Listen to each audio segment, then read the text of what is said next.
Paano mo mapapalaki yung liko ng NWOW EMC Pro mo? Bakit ba natin kailangan palakihin yung liko? Hindi naman kailangan to kapag high speed ka or nasa highway ka.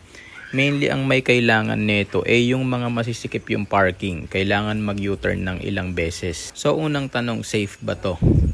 Siyempre, pag tumatakbo ka ng 25 o 30, huwag kang biglang liliko ng todo kasi tataob ka talaga doon.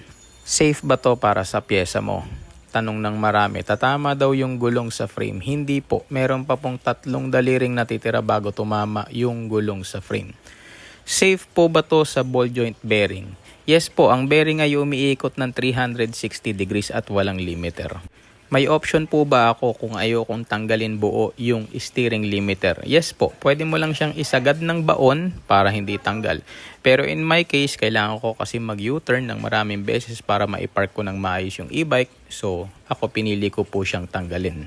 So, itong nut na to ay makikita mo po ito sa ilalim, sa front wheel, sa likod ng gulong. So, dalawa po ito, left and right. And again, ikaw na ang bahala kung gusto mo bang isagad lang ng baon, konting dagdag ng steering, or tanggalin siya totally.